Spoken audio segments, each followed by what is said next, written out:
전남 브리핑입니다. 지난 22일 전남 여수에서 멸종 위기종인 상괭이의 사체가 발견됐습니다.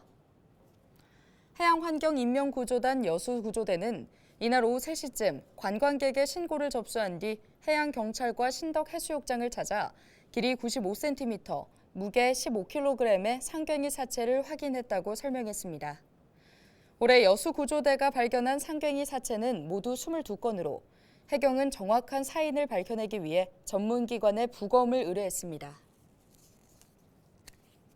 2026 여수 세계박람회 조직위원회가 설립 발기인 총회를 열었습니다. 이번 총회에는 10명의 발기인과 유관기관 단체장 등이 참석했으며 임원 선임과 정관 채택 등 재단 설립에 관한 6개의 안건의 심의와 의결이 진행됐습니다. 선박람회 조직위는 내년부터 박람회장 조성과 전시 연출, 수익 사업 등 세부 실행을 전담할 예정으로 여수시는 다음 달까지 조직위 법인 설립 행정 절차를 마치고 정식 출범시킬 계획입니다. 이달 말 폐막을 앞둔 2023 순천만 국제정원 박람회 관람객이 900만 명을 돌파했습니다. 순천만 국제정원 박람회 조직위원회는 지난 7일 박람회 목표 관람객인 800만 명을 달성한 데 이어 보름 만에 900만 명을 넘겼다고 밝혔는데요. 정원 박람회 폐막은 열흘 정도 남았으며 억만송이 국화로 채워진 국가정원과 가을 대표꽃 코스모스가 넘실대는 경관정원, 은빛 갈대와 흑두루미가 활동하는 순천만 습지에 관람객들의 발길이 이어지고 있습니다. 2017년 콜센터에서 현장 실습 중이던 고3 여학생이 저수지에 뛰어들어 숨졌던 일 기억하시나요? 폭언을 쏟아내는 고객으로 인한 스트레스가 원인이었는데요. 이후 2018년 이른바 감정노동자보호법이 만들어졌습니다.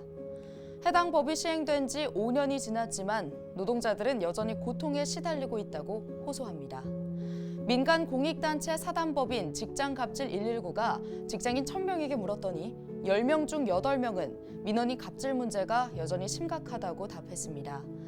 회사가 민원인의 갑질로부터 노동자를 보호하지 않는다는 응답도 절반을 넘었습니다. 일부 전문가들은 감정노동자의 상당수가 외주업체 협력 소속이고 이들을 보호해야 할 사업주가 누군지 모호하기 때문에 법 시행 이후에도 현장에 변화가 없다고 말합니다. 고령화 사회에서 점점 늘어나는 요양보호사, 비대면 경제와 함께 증가하는 배달 라이더 등 경제 발전과 함께 서비스업의 비중은 점점 더 커지고 있습니다. 그에 따라 감정노동도 증가하고 있는데요. 서비스업 일자리가 많아지는 만큼 감정노동을 보호하는 법도 보다 세심해질 필요가 있어 보입니다.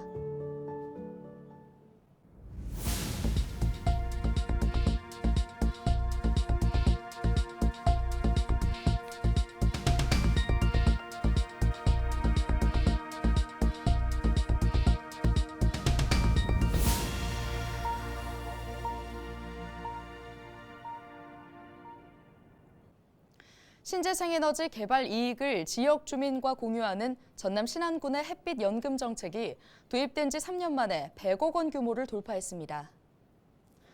신안군은 지난 2018년 신재생에너지 개발 이익 공유 정책을 발표하고 햇빛 연금 지급을 시작한 지난 2021년 17억 원, 2022년 38억 원, 올해 10월까지 47억 원 등 모두 102억 원이 넘는 햇빛 연금이 지급됐다고 설명했는데요.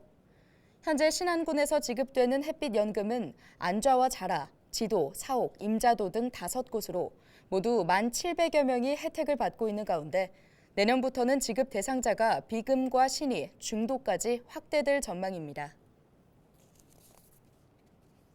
전남 완도에서 생산된 1,500만 불 규모의 농수산물이 중국 수출길에 오릅니다. 완도군은 지난 20일 중국의 한 유환공사와 업무 협약을 맺고 지역에서 생산된 비파 와인, 색깔보리 커피, 전복 비파 음료 등 품목 4개를 중국 상해로 수출하는 데 적극 협력하기로 했습니다. 중국 상해 현지에는 완도 농수산물 수출을 관리할 수출 사무소를 구축할 계획입니다. 오늘 준비한 소식은 여기까지입니다. 지금까지 전남 브리핑이었습니다.